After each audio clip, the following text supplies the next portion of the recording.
Welcome to The Wave. We are Voices of Ecology, a movement powered by the European Union ERASMUS Plus program. Wave brings youth voices to the forefront, from real-life interviews with youth in the eco-village movement to exploring the growth and youth perspectives on intergenerational fairness. We are a multi-host podcast where each episode is unique and is hosted by a different Wave participant. With a rotating format, a diversity of voices, perspectives and passions, Wave brings them all to the mic. Join us as we dive into bold conversations, share inspiring stories, and explore how we can all live more sustainably. Hello, Luc. Thank you for being here.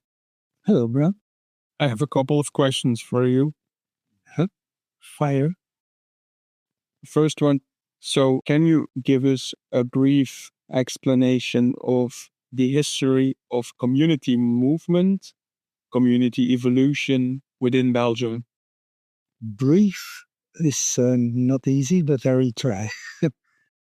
In the 70s of last centuries, there was some pioneering of communities. So new communities different from the very, very traditional large family communities and Christian communities. But those pioneers, some of them, only a few of them subsist, and there are examples for us, but they're small communities. Then around 2000, there's a few people who gathered and said, well, communal living is alive and kicking in Scandinavia. Some are coming up in Germany, in France as well. And we need to start something. We need to facilitate something. We thought about co-housing. We didn't think about eco-village at that time. So the Samenhuizen Association was funded, and we worked with some success indeed. As you see, in about 20 years of time, there are in Belgium, there are more than 150, even more than 200 co-housing projects. At the given moment, to me personally, that was not enough. My wish and my dream had always been to live in an eco-village, and there are examples of that in many countries. So with the help of Gen Europe sent a guy, Robert Hall, to fill the gap. Let's say in Belgium there were no eco-villages, or hardly visible there were. And with the help of Gen Europe, we started the branch of Gen Europe, GEM, Global Ecovillage Network in Belgium. Okay, thank you very much, Luc. As you also mentioned, some exist, some will go away. For that, I think it's important to have a good vision and a strategy on what you want to do as a group. Can you explain us a bit more on the vision and the focus and the kind of projects GEM Belgium is offering? Well, as I mentioned before, there were hardly, and even, let's say, no big eco-villages, eco-communities in Belgium. And the purpose of GEM Belgium, Belgico or GEM Belgium is the names that we use. Our purpose is to fill this vacuum and to make that more projects can be realized, that more people can find what they need and what they want to live in. It's as simple as that. What do you mean with projects at this point? Do you mean like living communities, people? In this sense, you mean projects? Yes, more communities. We need more communities, for there's so many people who are looking for this kind of living together. And there's so few projects, so few initiatives for it. Well, the initiatives are there, but it's absolutely not easy to find a place in Belgium to realize what you want to realize there because of urbanization in this country. It's almost urbanized and mostly in Flanders. In Wallonia, there's some space, and there are a few projects in Wallonia. Let's say 4, 5, 6 that you can call eco-village, small eco-village. But we don't only talk about eco-villages, we also talk about eco-projects, and that means smaller communities. We don't talk about eco-village only, because eco-village means a community with at least 10 non-related adults. and a lot of aspects, a lot of dimensions of what we call the eco-village culture. I have to explain. Eco-village culture, that we see the dimension of social action, social branch, the dimension of ecology, dimension of economy, being involved in producing, changing, and the dimension of cultural or spiritual living and deploying activities and a culture that nurture this. When we have projects, small projects with a few people, only few people living on place, and with some of these dimensions and in a restricted way developed, then we speak about eco projects. So this is the two kind of communities we want to give space, to give ideas, to give means to develop their structure, their organization, their ways of governing, and so on.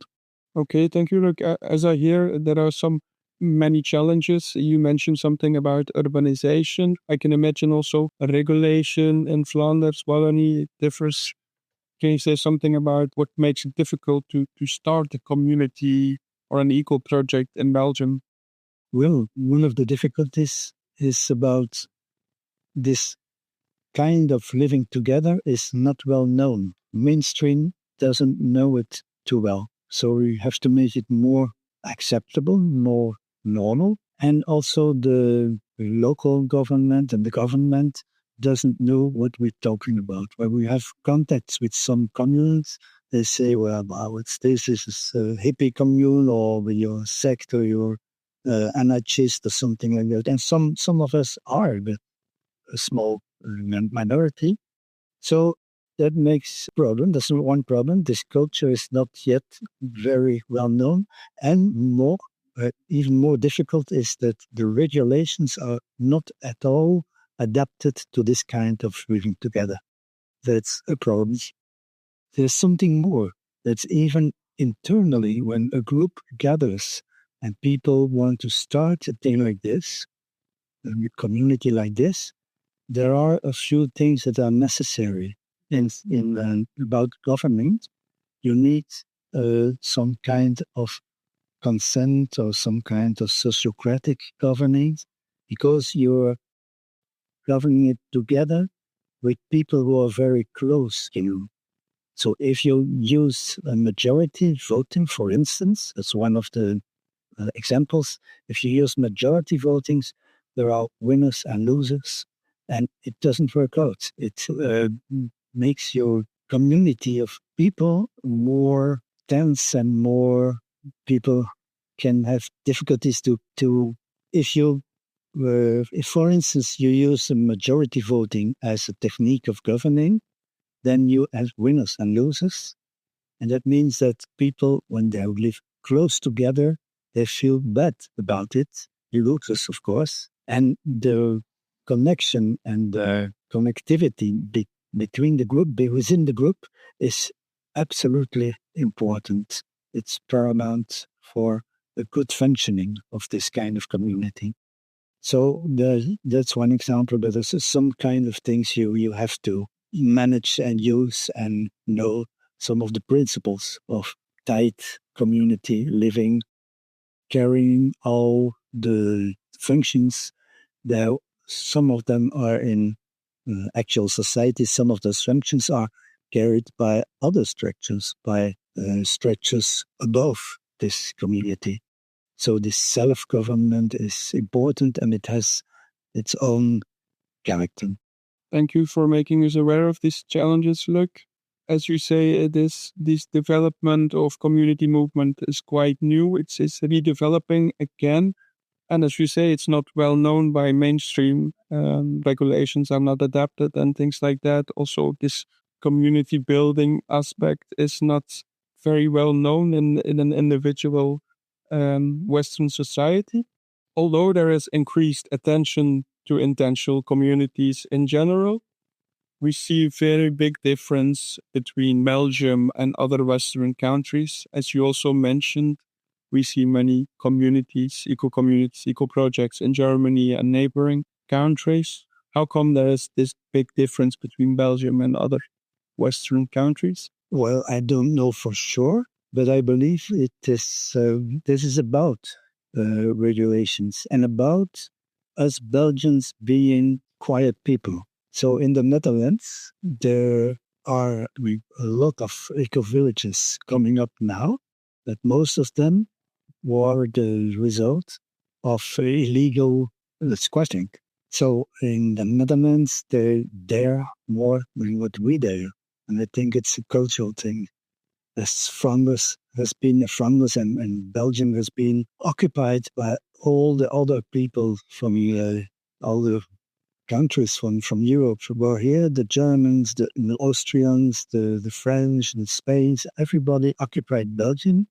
And we are used to be quiet and follow the rules. So I'm not doing call for revolution, but I think it's okay to look outside the box and being active. Okay, you mentioned previously the four important dimensions of eco-villages and the movement, and also within Gen, this is important. One of those is the social dimension. Can you tell us a bit more on why this social dimension is important within communities? Yeah. Well, the social dimension, you can see it inside and outside. So inside the community, it's how you relate to each other and how you, well, it's part of government also, but also part of daily life. How you connect with each other, how you act with each other, how you construct your relationships inside the community. But it's also the dimension outside community, and that you can talk about social activism. And social activism, to me, it's when we talk about eco-villages, to me, it's about transition activity, transition into a post-carbon age, transition into more connected village life or neighborhood life, connection into a more decentralized governance, this decentralized decision making on all levels of society, and so on. And yeah, it's part of the culture of EcoVillage. How do you think community movements or communities, how do you think they can contribute to this sustainable social transformation in Belgium? Well, communities can give the example, and we see that even with co-housing, where there is some contamination is not a good word, but co-housing is active in a neighborhood and is known by other people. They see the example, they see how it can be lived together. So it's on itself, the being who you are and living as you live is already promoting this lifestyle when people realize how their life can be better and more agreeable, and how society can be better and more agreeable, putting this kind of communities in place. When you talk about, or when your question goes about the associations, so like Gen Belgium, it's important that we promote these kind of things and that we also offer ways to get accustomed to this kind of living, this kind of processes, the kind of techniques of constructing the communities and living together day by day. Okay, thank you, Luc. You were being part of the Gen Belgium network from the beginning on, and now looking back to it, and at the point you are now, what are the difficulties you see for building this national network? Well, the difficulties are the same or not comparable to difficulties of a starting community, of a starting eco-village or eco-project, in that way that we had to find our way into internal organization. We had to define and even redefine the purposes of our association. And then we have to be very caring for the people in this organization and in the network, because there is, in our experience, we had some people, quite some people, very active in our movement, and half of them, let's say, who almost got burned out being active in this field. We need to be active, but we need to be patient also. I do understand that the people within the associations are doing this on a voluntarily basis. So that's maybe why. Well, I'm not so sure that that is the reason of it. Maybe it's one of the reasons.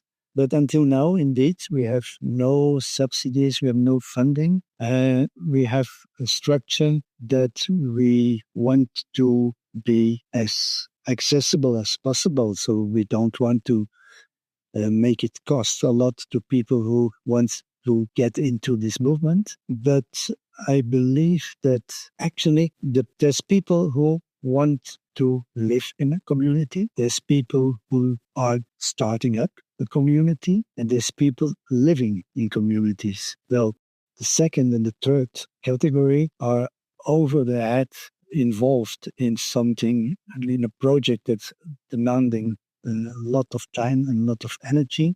So it's only the people who want to get into a community, who got some time, spare time, that there's who almost have no experience with what it really is. So they are running themselves, and in the same time trying to and offering tools and information for starting up and for living better in community. It's not easy for a starting movement like in Belgium. If you see in Netherlands or in Germany or in Denmark, then there are 20, 30, 50, in some lands, 50, 60, 70 eco communities.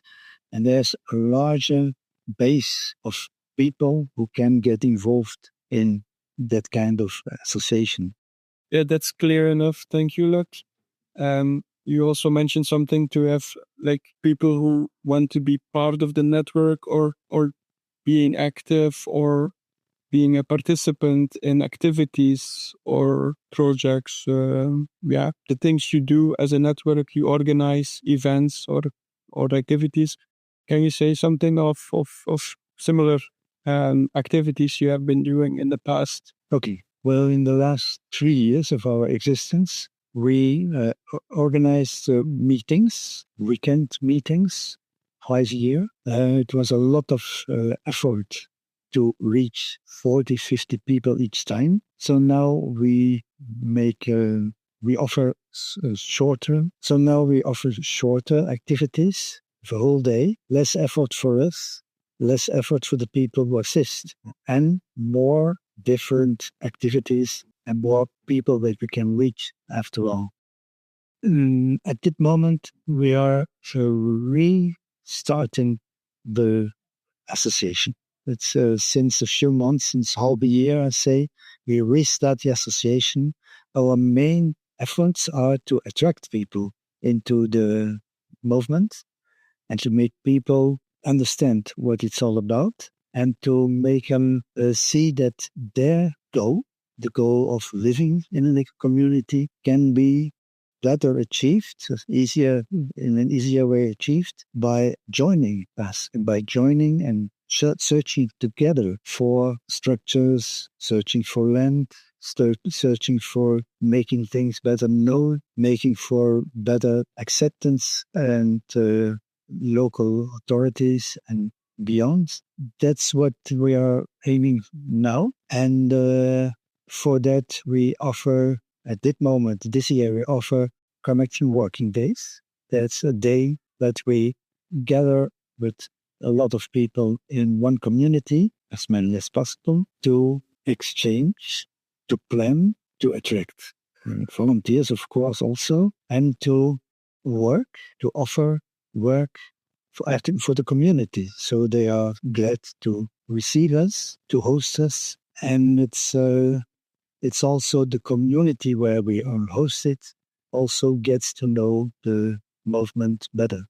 We also want to offer an inventory and a list and a chart, a map of communities where they can make themselves known and also make their activities known. But because a lot of eco communities have agricultural activities or receive people or tourists or have a little shop or organize workshops and so on. So that's also something that could be centralized, and that would be one of the tasks of Gen Europe, one of the tasks of Gen Belgium. Oh, wow. This community working day sounds very lovely, very interesting. Maybe we can come back to it in the next episode. I would like to hear more of this. Thank you for being here. Thank you for being my conversation.